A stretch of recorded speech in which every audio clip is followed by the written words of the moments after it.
Una pareja que parecía tenerlo todo. Personas ricas que podían comprar chalets, coches buenos y bonitas embarcaciones. Hasta que un accidente mortal, una frenética llamada. Me tienen que ayudar, el coche se ha despeñado colina abajo.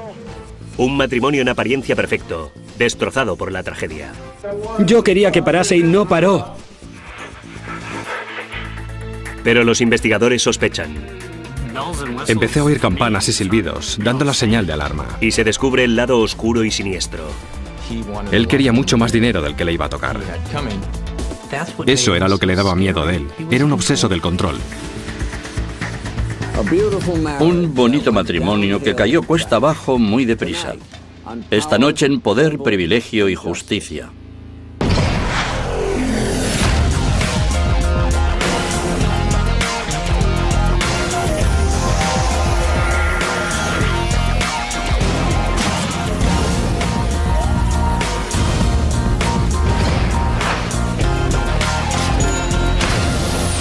Crímenes imperfectos, ricos y famosos, al borde del precipicio. He tenido un accidente. Señor, ¿dónde está? El cuartel general de la Policía de Carreteras de Nevada en Reno, justo pasada la medianoche del 1 de junio de 1998. Estoy mal. ¡Ayuda! Señor, ¿dónde está? La central recibe una llamada frenética de un hombre que está en la ladera de una montaña. No saben dónde está. He tenido un accidente. Señor, tranquilícese. ¿Dónde está? Señor, necesito que se tranquilice. ¿Dónde está? Estoy en la ladera de la montaña, al borde del precipicio. Mi coche se ha despeñado. Mi esposa está en el coche. Cálmese. Las montañas de Sierra Nevada son verdaderamente espectaculares, pero un desliz al volante en estas estrechas y serpenteantes carreteras y puedes ir a parar al otro mundo. Al parecer, este notorio tramo de carretera se había cobrado ya otra víctima. ¿Qué clase de vehículo es? Una camioneta Ford. He salido despedido. Me estoy deslizando montaña abajo. Intento agarrarme con un brazo. No puedo aguantar más. Me estoy deslizando montaña abajo. Por la pantalla del ordenador, la operadora sabe que llama desde un teléfono móvil, pero no sabe dónde se encuentra exactamente. Por eso intenta concretar su posición. Quiero que respire hondo un par de veces y después me diga dónde está. Mi coche se ha precipitado montaña abajo. Mi mujer está dentro del coche. Se pone a gritar, hablando de él y de su esposa. ¡Rinette! Bien, enviaremos a alguien allí. ¿En qué montaña está?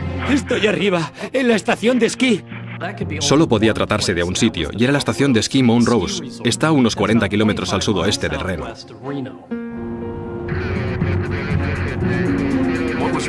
Lo que se nos comunicó fue que acababa de abandonar el área de la estación de esquí, conducía carretera abajo y acabó chocando. Se tardó alrededor de 20 minutos en el trayecto desde aquí abajo, en Reno, hasta el Monte Rose. Mientras los agentes estatales empiezan a rastrear las carreteras de montaña, la operadora del 911 pide al comunicante más detalles. ¿Cómo te llamas, cariño? Peter. Lo estás haciendo muy bien. Necesito que respires hondo un par de veces y me digas dónde estás. Todos íbamos como moviéndonos en círculos, tratando de encontrarle, mientras nuestro centro de llamadas hablaba con él por teléfono e intentaba conseguir más información. Estábamos cayendo. Yo frenaba y no se paraba. No se paraba. Rinette. Dios mío. Oh, Dios mío, Rinette. Mientras subimos por la montaña, preguntamos a la central si podían oír nuestras sirenas, porque no sabíamos dónde estaba. Quiero que hagas lo siguiente, que me escuches y me digas si oyes las sirenas. Sí, señora. Van a proyectar muchas luces y quiero que me avises cuando veas que se acercan para que podamos encontrarte. Sí, señora. Mientras subíamos, llegamos a una zona desde donde se domina todo el valle y el agente McClellan me llevaba un par de segundos de delantera. Llegué hasta un punto en el que faltaba una buena parte del guardarraíl y avisé por radio diciendo que estaba prácticamente seguro de haber encontrado el lugar. Te están buscando por la carretera y desde el aire. Veo luces. Les oigo desde aquí. Me acerqué al borde, miré hacia abajo y pude oír a alguien que decía, «Estoy aquí abajo». Después bajé hasta donde estaba él. Creo que cuando le encontré estaba a unos 25 metros o más de donde estaba yo y yacía en el suelo, boca abajo. Estaba echado, con la cabeza junto al teléfono. Hablaba por teléfono cuando yo llegué. En cuestión de minutos, el agente Schilling llega al escenario. Y una de las cosas que me pareció rara fue que había una gorra de béisbol en el suelo prácticamente donde la valla se había roto. En la gorra ponía Incline. Al principio no le presté mucha atención, pero al desplazarme estuve a punto de pisarla. Y el agente McClellan me gritó que había encontrado a una persona, que le había dicho que en el vehículo había otra persona y que estaba unos cientos de metros más abajo, y yo también inicié el descenso ladera abajo. Mi mujer está en la ladera, aún sigue en el coche, no sé dónde ha ido a parar. Muy bien, dígales que va a aguantar. De acuerdo, estoy aguantando. Adelante, Peter, adelante. Teníamos en ruta un helicóptero al que llamamos helicóptero vuelo por la vida, por la gravedad del accidente. También había otro personal de emergencias en camino hacia la montaña. Mientras esperan esa ayuda, intentan evaluar las lesiones de Peter. Básicamente, lo que declaró fue que se había dañado la espalda y las piernas y no se podía mover. Yo no vi ninguna hemorragia. No le sangraba la cara, ni los brazos, ni las piernas, y no parecía que tuviera las piernas dobladas en un ángulo extraño. Tenía algo de tierra encima, pero estaba prácticamente limitada a la parte trasera de los pantalones. En realidad no estaba ni despeinado. Los equipos de rescate y los refuerzos policiales llegan al tramo de carretera de arriba. Mi siguiente paso tenía que ser bajar hasta aquel vehículo y averiguar quién estaba dentro y su estado. Lo que hice fue seguir el rastro de los residuos, de los fragmentos que se desprendieron de la camioneta. Schilling y McClellan encontraron el vehículo unos 200 metros montaña abajo. Estaba tan destrozado que resultaba muy difícil determinar qué parte del vehículo era la anterior y cuál la posterior. Estaba volcado, con la parte frontal mirando hacia lo alto de la colina. Al final abrí la puerta por la fuerza y pude ver a la pasajera que había dentro y no se movía nada. Saqué el brazo de la mujer del vehículo hasta donde pudiera tomarle el pulso. En el brazo no noté nada. Lo probé en la carótida y no había pulso. La víctima es Rinette Riela Berna y el superviviente es su marido Peter. Son de Incline Village, un opulento enclave a orillas del lago Tahoe, a escasos kilómetros de distancia. El agente Schilling volvió a subir para empezar a coordinar la operación de recuperar el cuerpo y retirar el vehículo.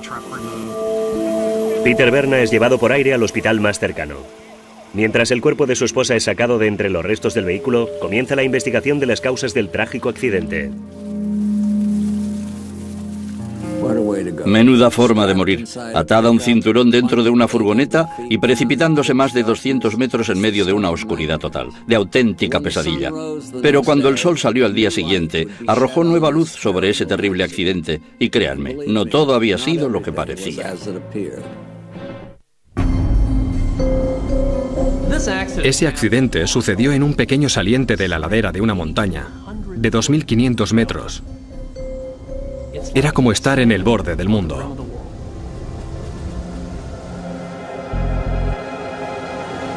Horas después de haber rescatado a Peter Berna de la ladera de una montaña próxima a Reno, Nevada, los bomberos han logrado por fin sacar el cuerpo de su esposa, Rinette, de entre los restos del vehículo. Al final llamamos al forense para que acudiera. Conseguimos meterla en una bolsa y colocarla en una camilla para subirla por la ladera. Y empezamos a despejar el escenario y a evaluarlo, a tomar fotografías y a poner en marcha nuestra investigación. Encuentran 3 bidones de gasolina vacíos entre los restos del vehículo y el lugar donde fue hallado Peter. Empezamos a buscar las cosas que normalmente vemos en los accidentes de tráfico. Marcas de neumáticos, signos de que alguien intentó frenar, de la pérdida de control del vehículo, marcas en la calzada habituales en el escenario de un accidente. No había ninguna marca en la calzada, esa sería la mejor forma de expresarlo. No sabemos por qué el vehículo acabó atravesando el guardarraíl y cayendo ladera abajo. No existía maniobra de giro de volante, en realidad no había nada.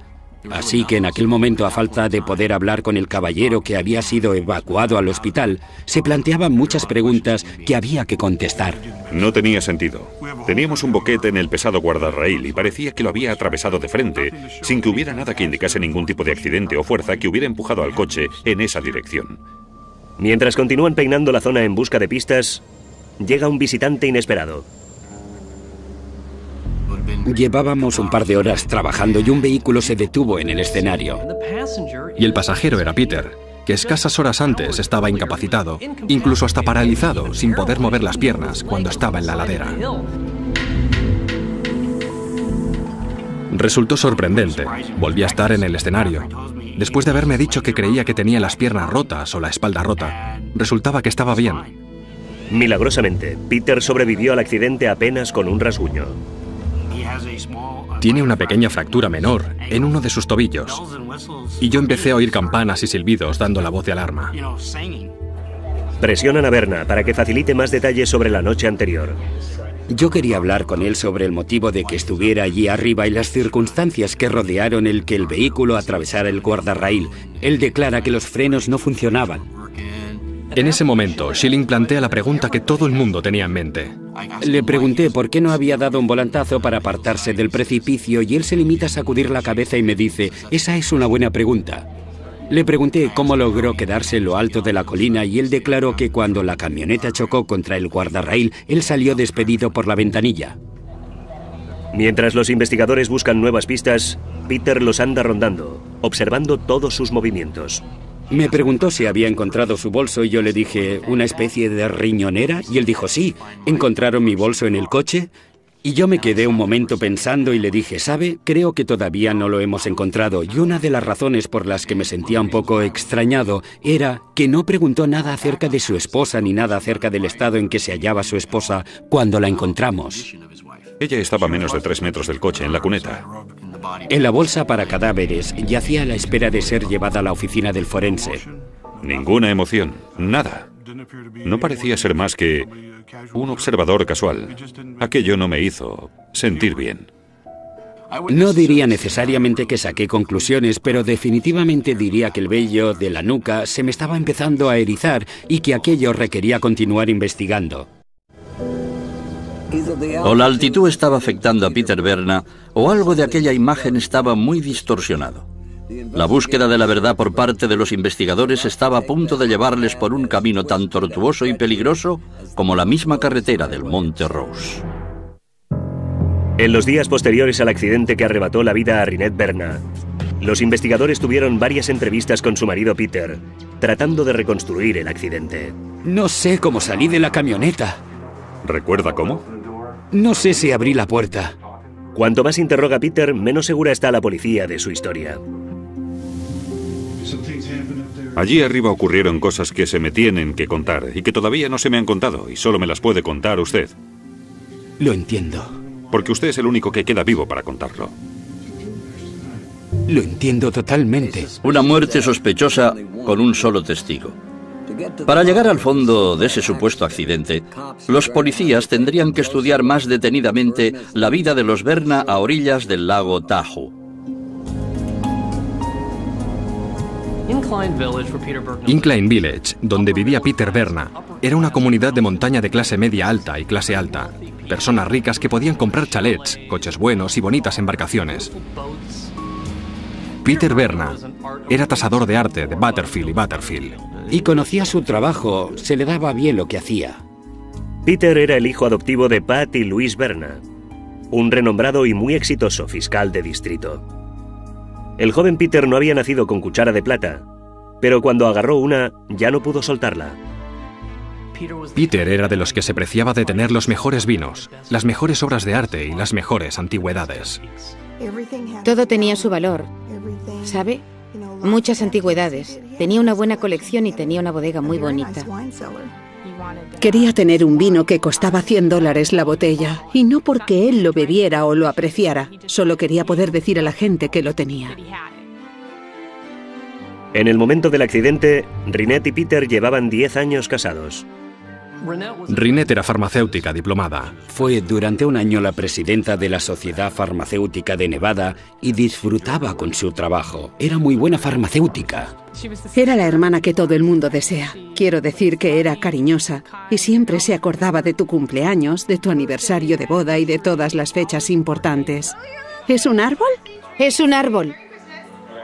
Dile lo que me has dicho a mí, que es muy antiguo. Es muy antiguo. Es muy antiguo, John. Es una pieza preciosa para una persona única. Era sencillamente una gran persona. Hola, Peter. Hola.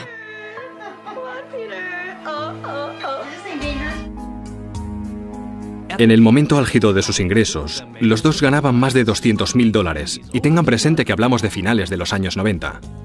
Disfrutaban viajando, sobre todo Rinette.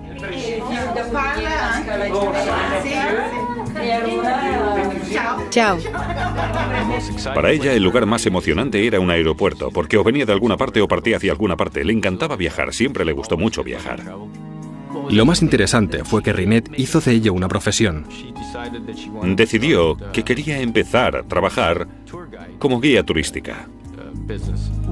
Rinette llevó a cabo un drástico cambio profesional. En un día, y fue literalmente en un día, decidió que no quería seguir siendo farmacéutica y que quería ser guía turística. La noche en que murió, Rinette acababa de regresar de un circuito de 6 semanas por Italia. Me reuní con ella en la puerta, me acerqué a ella y le di un gran beso y un abrazo. El relato de Berna sobre la conversación que mantuvieron en el regreso a casa despierta aún más inquietud. Una de las primeras cosas que dice Berna es que se siente muy solo porque su esposa está siempre ausente y que es muy infeliz a causa de todos sus viajes.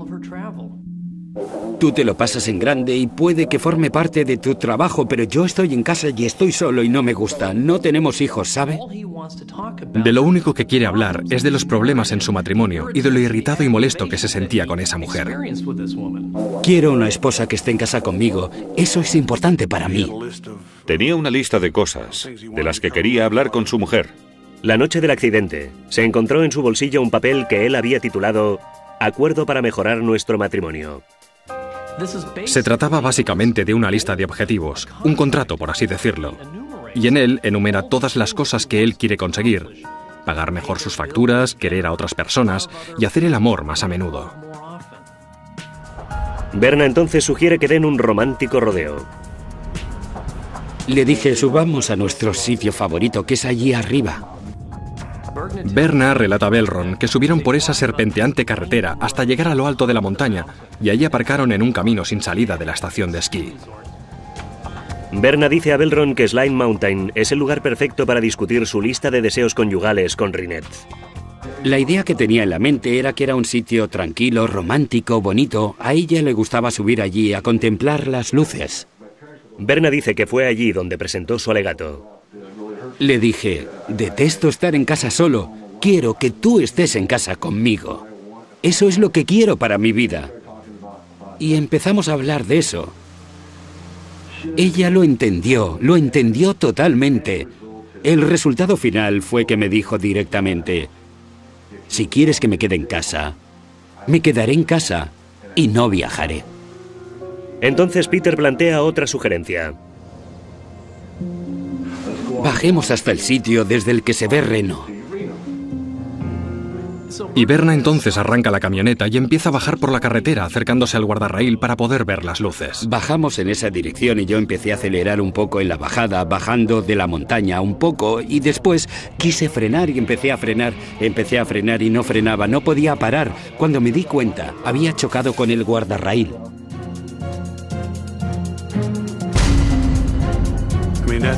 Pero eso no tiene sentido. Cuando ves que te vas y que los frenos no están funcionando para alejarte de esa zona.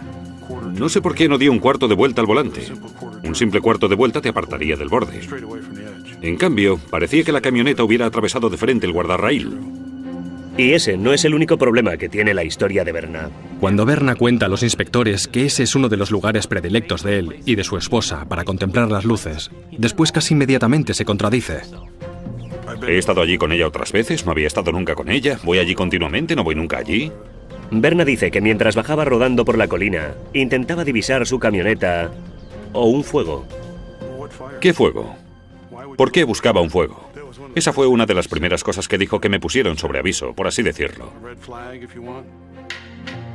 Preguntan por los 3 bidones de gasolina del rastro de residuos del vehículo. A los 3 les faltaba el tapón. Había mucha gasolina y aceite prácticamente por toda la ladera de la colina. Los investigadores determinan que la gasolina procedía de los bidones abiertos de la camioneta de Berna. ¿Por qué colocaría alguien bidones de carburante en la parte trasera de su camioneta llenos hasta arriba y con agujeros por los que el carburante podía escapar fácilmente? Dijo que llevaba 50 litros adicionales de gasolina porque iba de viaje a Las Vegas, a una exhibición de joyas, y no quería parar en Las Vegas para repostar. A esas alturas de la entrevista, uno de los inspectores decide lanzar una pelota con efecto a Peter Berna y le dice que allí arriba había otra persona que lo había oído todo. El inspector dice a Berna que él y Rynette no eran los únicos que estaban en Slide Mountain aquella noche. Era una chorrada, un típico truco de policía.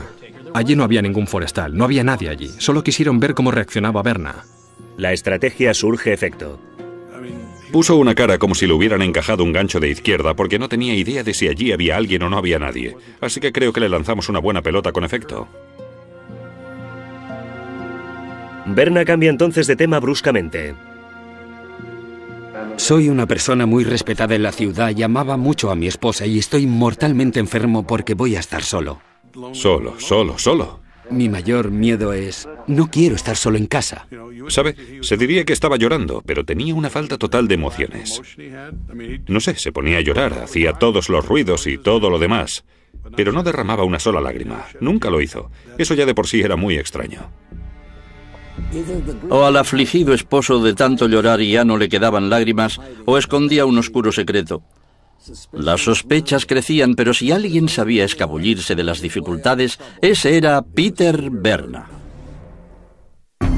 Varias semanas después de la muerte de Rynette Berna, la policía sospecha que lo que sucedió en Slide Mountain no fue un accidente. Vamos a ir directos al guardarraíl. Sí, casi de inmediato se choca contra el guardarraíl. Los inspectores estudian más a fondo el matrimonio de los Berna. Lo que más empezó a inquietarme fue el hecho de que a medida que pasaba el tiempo, él iba tratando peor a mi hermana, delante de la gente. No hacía nada a nivel físico, pero la rebajaba, la despreciaba. Puede que Peter se considerara lo mejorcito de Tahoe, pero para su familia política era un cretino pretencioso y pagado de sí mismo.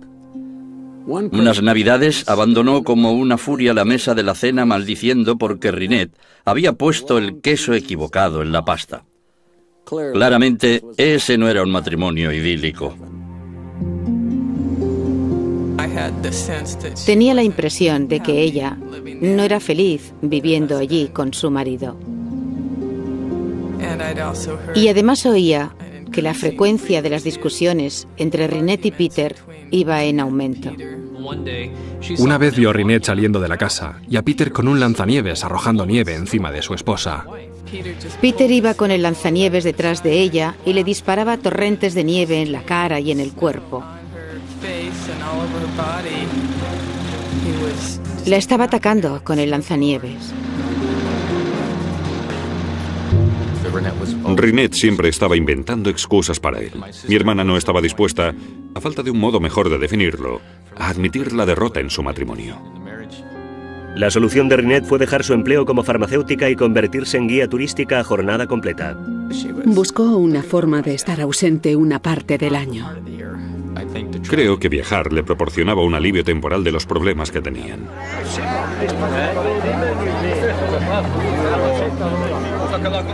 En muchos aspectos, el cambio de profesión de Rynette le proporcionó el divorcio que su devoto catolicismo no le habría permitido. Pero lo único que preocupaba a Peter era el resultado.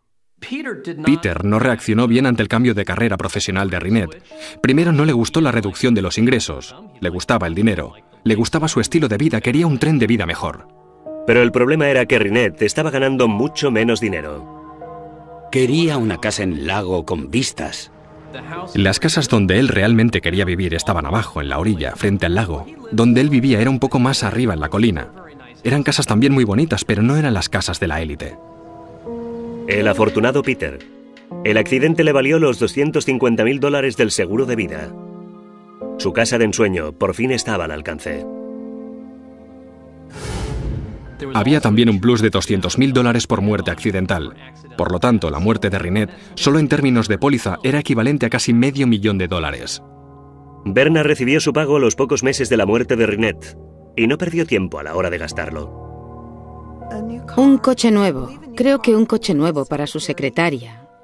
Una camioneta, viajes, una colección de vinos.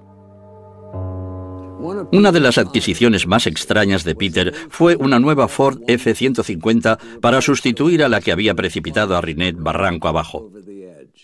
La lealtad a una marca es una cosa, pero esa fue una jugada atroz.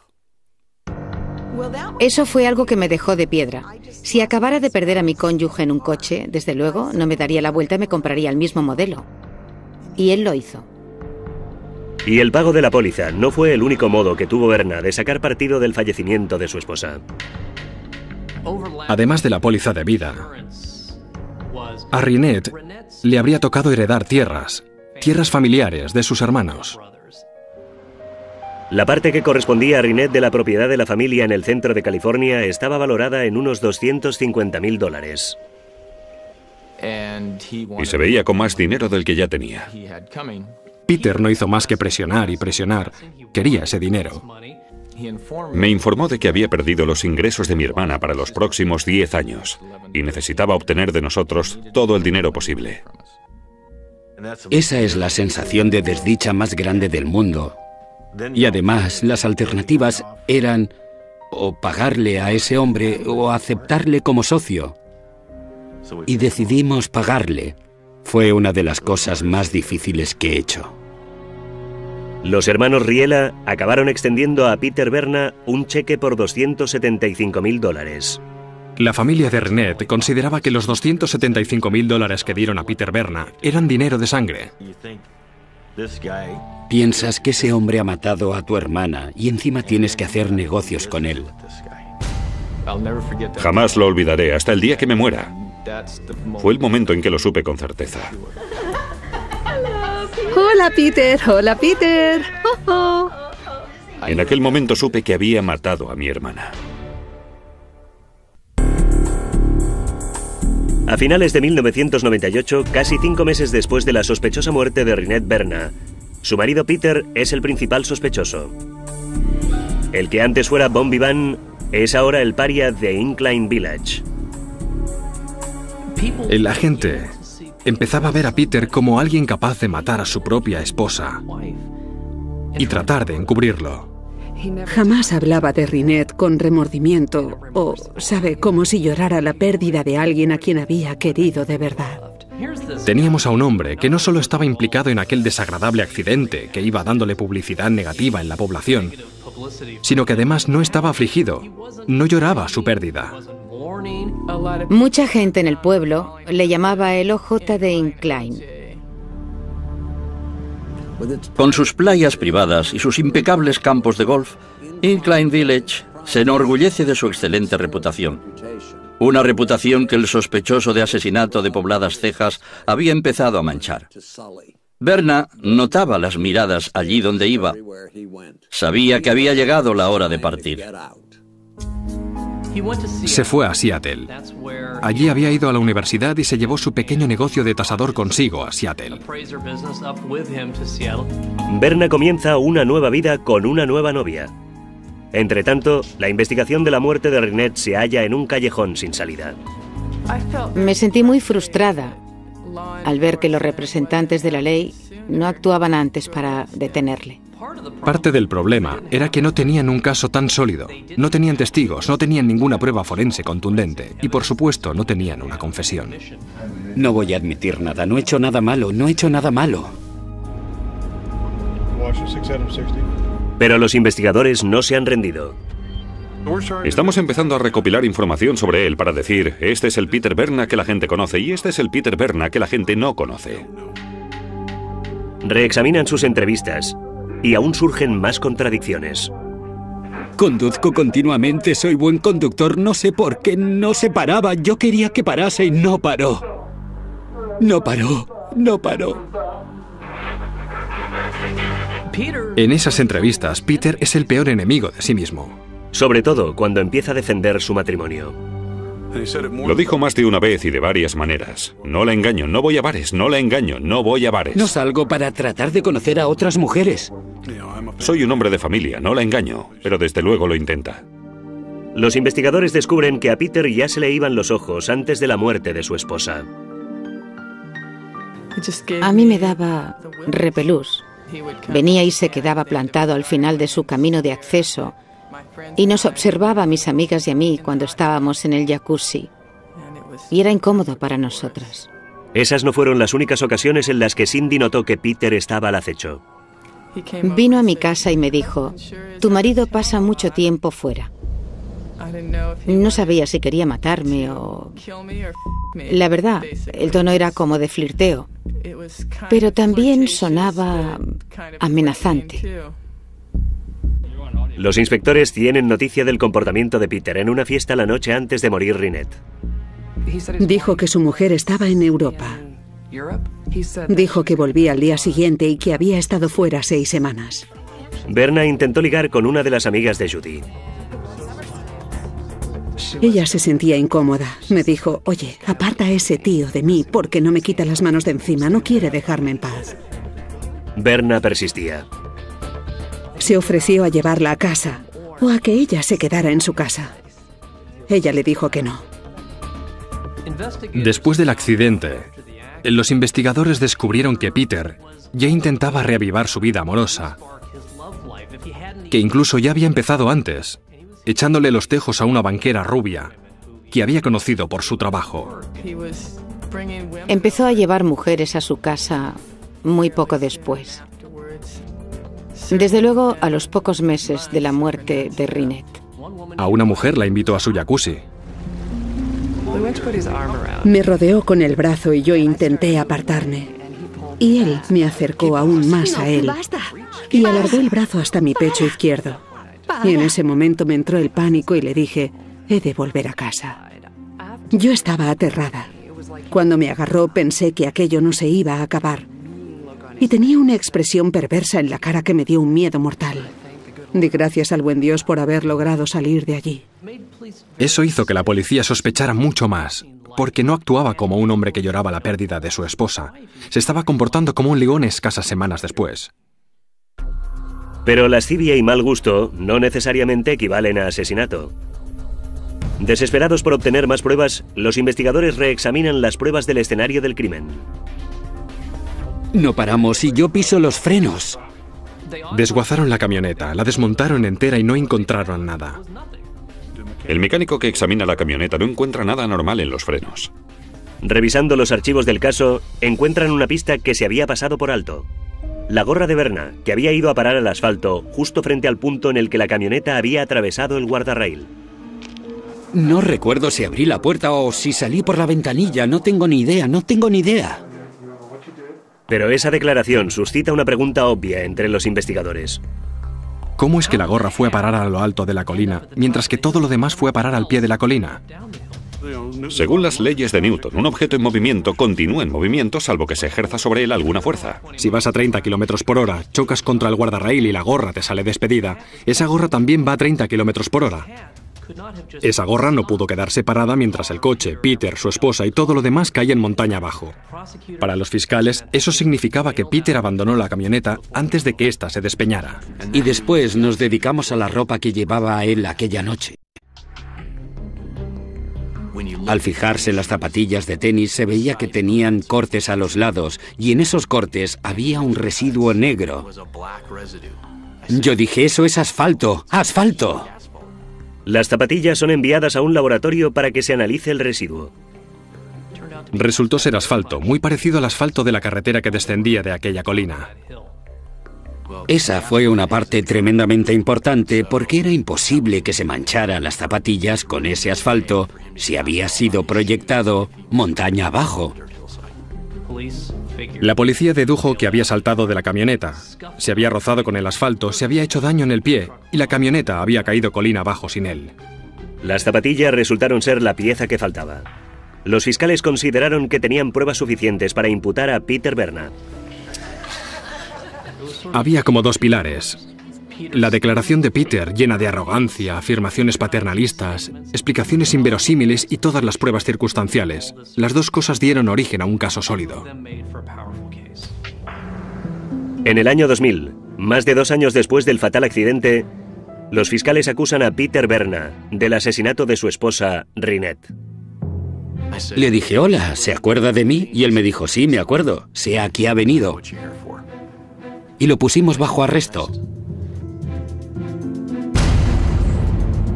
La historia de Peter Berna desafiaba las leyes de la física y las leyes de Nevada. Parecía que el baile había terminado, pero el hijo de fiscal de distrito sabía una o dos cosas sobre cómo influir en un jurado y no estaba dispuesto a rendirse sin plantar cara. En mayo de 2002, 4 años después del accidente, a Peter Berna le toca afrontar las consecuencias en una sala de justicia de Reno, Nevada. El Estado ha reunido una montaña de pruebas contra el acusado, pero todas ellas son circunstanciales. Dijo, me desperté y busqué un fuego. Porque eso era lo que esperaba que hubiese ocurrido, señores. Esperaba que estos bidones de gasolina, derramándose, hubieran explotado e incendiado el coche. Aunque no se espera que Peter ocupe el estrado, la acusación utiliza contra él sus propias palabras. He salido despedido, me estoy deslizando montaña abajo. No llegó a ocupar el estrado, pero tuvo una gran presencia en aquella sala a través de la cinta del 911. Intento agarrarme con un brazo, no puedo más. Me estoy deslizando montaña abajo. Las palabras de Peter lo hunden. Peter fue su propio peor testigo. Intento agarrarme con un brazo, no puedo más. Me estoy deslizando montaña abajo.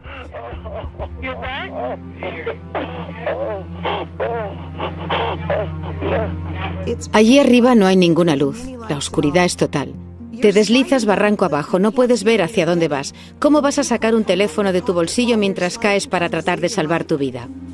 Las buenas habilidades motoras que necesitas para marcar un número de teléfono, me da igual que sea el 911. Igualmente tienes que... Mientras estás cayendo, tropezando, dando vueltas, ¿puedes hacerlo? ¿Cómo pudo sostener el teléfono móvil? Parecía imposible. Fue una farsa.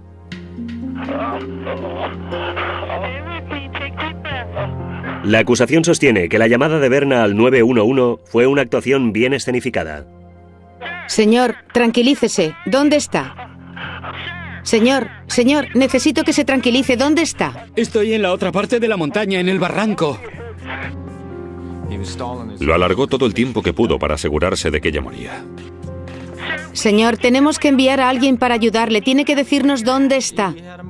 Los tuvo 15 o 20 minutos dando vueltas, intentando encontrarle. Sabía dónde estaba, sabía perfectamente dónde estaba. Vive allí. Quiero que respire hondo un par de veces y me diga dónde está. Mi coche se ha despeñado, mi esposa está en el coche. No se haría eso ni a un animal. Y él se lo hizo a mi hermana. Para muchas personas que seguían el caso, Peter Berna era tan culpable como el pecado. Pero con su afligida expresión y su traje a rayas de color carbón, trató de ofrecer una imagen respetable y digna de compasión.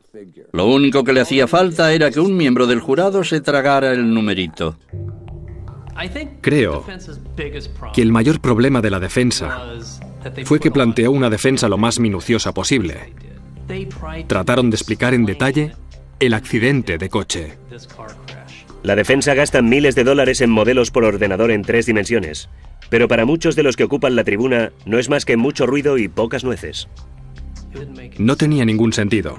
Tendría que haber girado bruscamente hacia la derecha, haber acelerado, haber atravesado el guardarraíl y después haber saltado del coche o que algo lo hubiera hecho saltar. Cuando trajeron a los 3 expertos para reconstruir la supuesta expulsión de Peter Berna del coche, aquello no tuvo sentido para nadie de los que había en la sala. Ni ramas, ni palitos, ni hojas y muy poca tierra. Eso fue lo que advirtió esa gente en una persona que supuestamente había salido despedida por la ventanilla y que había rodado descontroladamente colina abajo. Los fiscales alegan que cada movimiento que Berna realizó aquella noche había sido cuidadosamente planeado. Tenía toda la intención de recoger a su esposa en el aeropuerto, llevarla hasta la ladera de la colina y escenificar aquel hecho para que pareciera un accidente y matar así a su mujer. Aducen que Berna saltó de la camioneta cuando ésta se precipitaba hacia el guardarraíl, con Rinette atrapada dentro. Espero que estuviera dormida, desmayada o inconsciente o algo así. pero no me gusta ir allí. Que hiciera algo encima de lo que ya hizo. Pensar que hizo algo más es demasiado. Allí arriba pudieron pasar toda clase de cosas, y solo había 2 personas en esa montaña, y una está muerta. Solo una lo sabe. Tras 8 semanas de testimonios y 2 días de deliberaciones, el jurado está listo para emitir su veredicto. Nosotros, el jurado en el asunto de referencia, declaramos al acusado Peter Matthew Berna culpable de asesinato. Y para describirlo fue como... La gente dice que es como si te quitaran un gran peso de encima del pecho. Yo lo sentí físicamente. Jamás en mi vida había sentido nada semejante. Aquel otoño, Berna vuelve a comparecer para oír la sentencia. Por la presente se condena a Peter Matthew Berna a cadena perpetua con posibilidad de libertad condicional. La concesión de la libertad se empezará cuando se haya cumplido un mínimo de 20 años de condena. No creo que sienta remordimientos. Creo que se ha convencido a sí mismo de que no ha hecho nada. Todas las situaciones que te imaginas con tu hermana, los buenos, los malos momentos, siempre acaban con su muerte, siempre acaban con lo que sucedió allí, el 1 de junio. Todos los 1 de junio llevo flores a ese lugar. No lo hago por nadie más, y es que creo que ella se lo merece. Era un obseso del control. Y eso era lo que daba miedo de él. Lo que hubo detrás de todo aquello. No fue amor, ni siquiera ira. Fue control. En la superficie era solo un tipo amable. Hola, Peter. El amigo, el vecino, el canguro de tus hijos. Pero debajo de todo eso había un insensible asesino.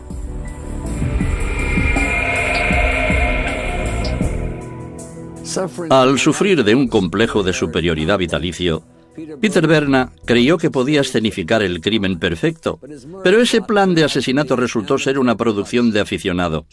Hoy, el pomposo mecenas del arte y snob del vino está bebiendo limonada mala en un vaso de plástico. Al menos hay cierta justicia en el mundo. Dominic Dunne para la televisión judicial.